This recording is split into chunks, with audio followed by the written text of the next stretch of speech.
My girlfriend said, "Nobody changes their life at 35.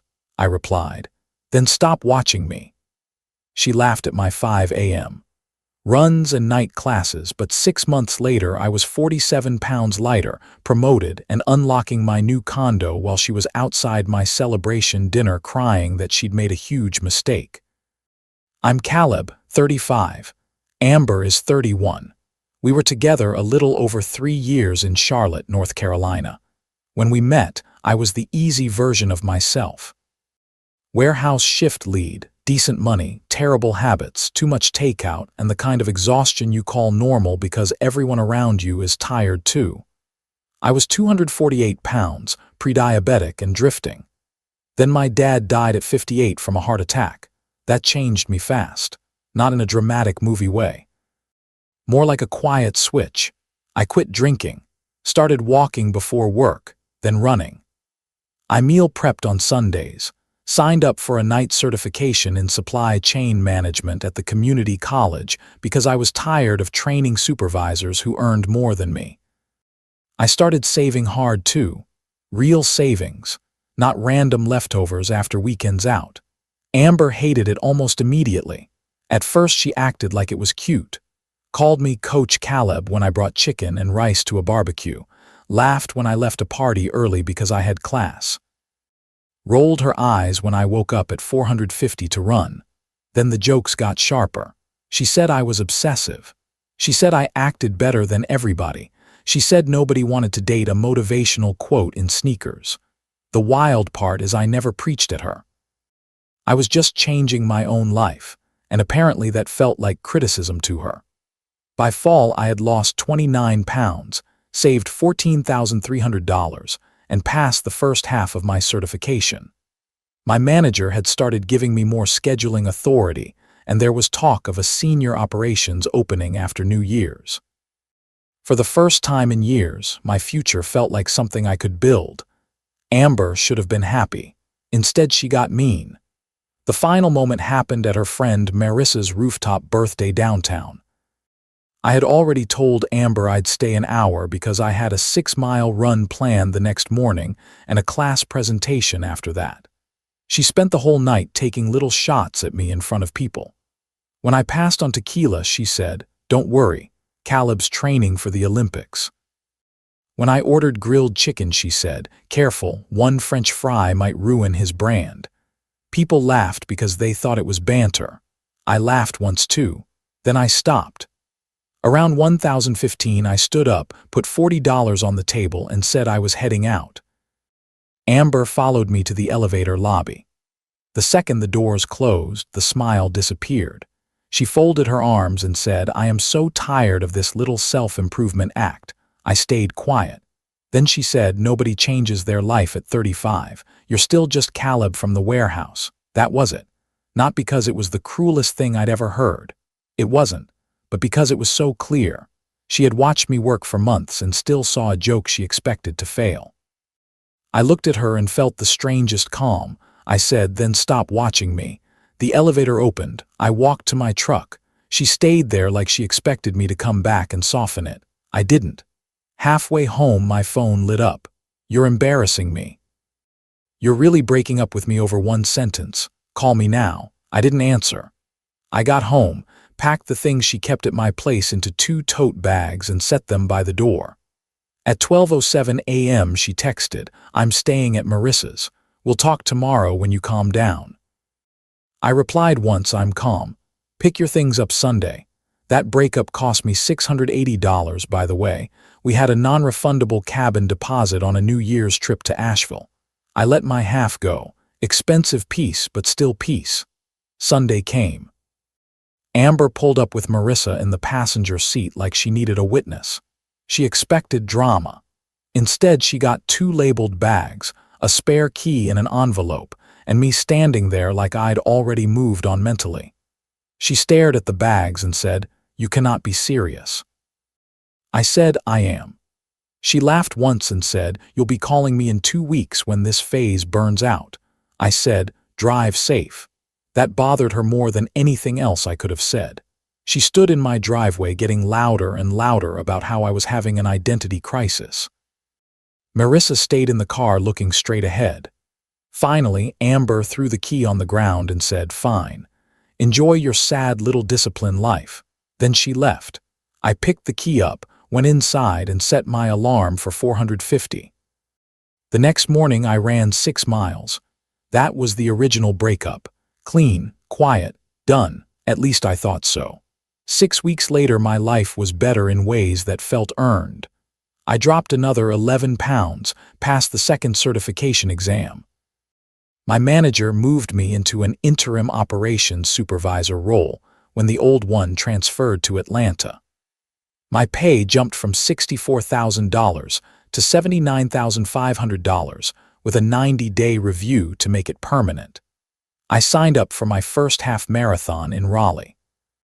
And for the first time in years I slept. That's when Amber resurfaced. First it was a text from an unknown number. "Heard you got the promotion. Proud of you, stranger." I ignored it. Then Marissa left a voicemail saying Amber had been processing a lot and maybe I could show some grace. I deleted it. Then Amber started showing up in places that were not accidents. My 5:30 a.m. gym, even though she had never once gone to a gym before sunrise in the whole time I knew her. The Saturday farmers market where I bought vegetables every week. The community college parking lot on the night of my final review session. Each time she tried the same tone. Casual, mature, above it all. "Hey, stranger, wow, look at you. I'm glad you're doing better." I kept it polite exactly once. After that, nothing. That's when social media started. Amber posted quotes about watching people switch up after one win. Then selfies with captions about being the one who loved somebody before they got fake disciplined. One picture showed the watch I'd given her placed beside a glass of wine with the caption, "Funny how some people forget who believed in them first." She had never believed in me first, or second, or at all.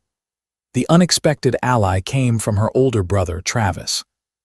He messaged me one night and said, "I'm not getting involved, but she's telling people you dumped her after getting a little fit and a small raise."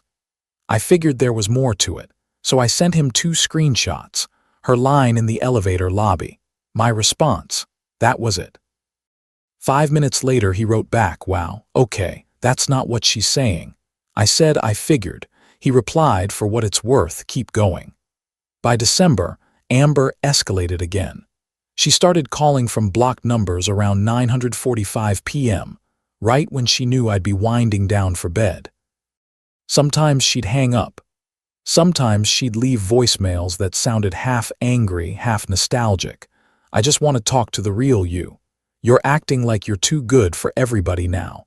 It's honestly pathetic how hard you're trying." I saved all of them. Didn't answer one. Then she sent a protein snack basket to my office with a note that said, "For the new you, don't forget who knew you before the ego." Our receptionist, Dana, handed it to me with one eyebrow up. I opened the note, took a photo, and said, "This is from an ex. I don't want anything from her here again." Dana said, "Got it. She sounds annoying." That was update 1. Annoying but manageable. Update 2 was where it stopped being annoying and started being harassment. About 3 weeks later, Amber showed up at my warehouse during shift change. She told the front desk she was my girlfriend and needed to bring me something urgent. Dana called upstairs. She said, "There's a woman down here claiming to be your girlfriend." I said, "Ex-girlfriend." "Please don't send her up." Dana asked if I wanted security. I said yes. Amber left a garment bag at the desk and walked out before I came downstairs.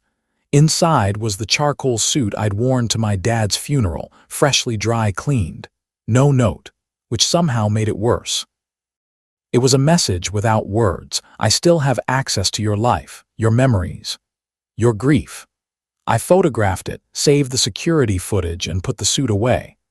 That same week, one of her friends, Kendra, found me on LinkedIn asking if I'd be open to a healing conversation because Amber was struggling with my coldness. I blocked her. Then came the fake emergency. At 612 one morning, I got a text from a number I didn't know. "Amber's at Mercy. It's serious. Please call." Something felt off. So I called Travis instead. He answered half asleep. I said, "Is your sister in the hospital?" Silence. Then, "No, why?" I forwarded the text. He swore and said she was at our mom's house last night. She is absolutely not in the hospital. There it was. Fake crisis. New level. I filed a police report that afternoon. Not because I thought they'd arrest her over one lie, but because I wanted a paper trail. I brought screenshots, voicemails, photos of the basket note, the security stills, and the LinkedIn message from Kendra. The officer was calm and practical. He said, "Keep documenting. Do not engage. If she shows up again, call." I did one more thing too. I paid an attorney $420 for a cease and desist letter. Amber answered that letter by contacting my mother. My mom lives in Concord and has exactly zero patience for women who mistake chaos for personality. Amber called crying, said I was spiraling, said I was being manipulated by gym people. Mom listened for about 30 seconds and then said, "Honey, if he got healthier, promoted, and more peaceful after you left, I don't think he's the one spiraling." Then she hung up and texted me, "Oh hell no, save everything." A week later, I ran the Raleigh Half Marathon, 1 hour, 56 minutes. I cried a little after crossing because a year earlier I got winded tying my shoes. And because life likes timing, Amber was there. Not at the finish line exactly, off to the side near the family meeting area. I was with a small group from the running store, including Lee. Lee is a physical therapist. 32, smart, dry sense of humor. We'd been talking for about a month, nothing messy, just easy. Amber saw Lee hand me a water and you could watch the plan collapse on her face. She walked over anyway. She said, "So this is it. You turn into a whole new person and just replace me." I said, "Amber, don't do this here." She looked at Lee and said, "Hope you like men who get addicted to reinvention." Lee actually laughed. Amber reached for my metal lanyard and said, "I was here before all this fake motivational garbage." I stepped back. Lee stepped between us, not dramatically, just enough. Then Amber shoved the water cup out of Lee's hand. It hit the pavement and splashed all over Lee's shoes. That was it. Event security moved in fast. They separated us, took statements, and walked Amber out. I gave them my police report number and the cease and desist copy from my phone. 2 days later, my attorney filed for a protective order. Court was 3 weeks after the race. Amber showed up in a cream sweater and the kind of expression people wear when they want to look fragile without looking guilty. Her attorney tried to frame everything as heartbreak. Said she had difficulty accepting the breakup because she felt discarded after supporting a major life transition. My attorney slid over the evidence folder, screenshots, voicemails, the fake hospital text, the basket note, the suit incident, security footage from my office, the race report, the cease and desist. At one point, the judge read one of her voicemails out loud. "It's honestly pathetic how hard you're trying." Then he looked at her and said, "Miss Amber, it appears you were mocking him when he was improving himself, and pursuing him once that improvement became visible." Her attorney didn't have much after that. The protective order was granted for 1 year. No contact, no approaching me, my home, my workplace, or any organized event where I was a listed participant. Amber cried in the hallway afterward. Her mother was there. First time I'd seen her in months. As she passed me, she said quietly, "I'm sorry. I should have shut this down sooner." 3 months later, my promotion became permanent. Salary bumped again to $84,000 with a performance bonus structure I'd never had before. I hit 201 pounds, 47 down from where I started. And the biggest thing, I bought a condo, small 2-bedroom place in Matthews, nothing flashy. Brick exterior, decent gym, little balcony, enough room for a desk and a real dining table. My down payment was $22,000. Closing costs hurt, worth it. I got the keys on a Thursday. That Friday, Dana organized a celebration dinner at a steak place near Uptown. Just a few people from the office, Lee, my mom, and Travis, weirdly enough. Halfway through appetizers, Dana glanced toward the front window and muttered, "You have got to be kidding me." Amber was outside on the sidewalk. I stepped outside before anyone else could. She looked at me, saw the suit jacket, the relaxed face, probably the fact that I was no longer reachable in the way she'd always counted on, and she cracked. She started crying and said, "I made a huge mistake." I didn't say anything. She said, "I thought this was a phase. I thought you'd come back down to earth. I didn't know you were actually going to do all this." There it was. The truth. I said that was the problem. You only respected it once it worked. She asked if we could talk, just once. For closure. I said no, you need to leave before I call. She laughed through tears and said, "So that's it. I lose everything because I didn't believe in your little routine." I said, "You didn't lose me because you doubted a routine. You lost me because you mocked the work while I was doing it." Then I went back inside. She stayed on the sidewalk maybe 30 seconds more and left before I had to make the call. That was 4 months ago. No more fake numbers, no more gifts, no more showing up. Lee and I are still together. Easy, steady adult. Mom has already invited her to Thanksgiving. Dana still tells people I'm her favorite revenge body success story, which is not accurate but is funny enough that I let it slide. And me? I'm good. Here's the motivational part. People love the glow-up once it glows. They love the after photo. The promotion announcement, the race medal, the Condo keys, the version of discipline that looks polished from a distance. What they don't always respect is the boring part, the 450 alarms, the packed lunches, the nights you go to class when you're tired, the weekends you say no, the months where nothing looks dramatic except your consistency. That's where your life actually changes, not in one speech, not in one breakup, in repetition, in keeping promises to yourself when nobody claps, in getting laughed at and doing it anyway. Amber thought change had an expiration date. She thought 35 was too late, too set, too ordinary. It wasn't. Honestly, I think that's why my answer came so easily that night in the elevator lobby, because deep down I already knew she was wrong. I just needed to hear how wrong from her own mouth. Nobody changes their life at 35. I did. And I didn't do it to prove her wrong. I did it because I was running out of excuses to stay the same. So if somebody in your life is mocking the habits that are saving you, pay attention. If they only respect your growth once strangers can see it, pay attention harder. The right people do not need the finished version to honor the effort. That was the real win for me, not the weight loss, not the raise, not even the condo. It was learning that discipline doesn't just build a better body or career. It clears your vision. It shows you who's cheering for your future and who is only comfortable with your potential as long as it stayed unrealized. If you've ever had someone doubt your progress until it became impossible to ignore, tell me in the comments whether you would have handled this the same way.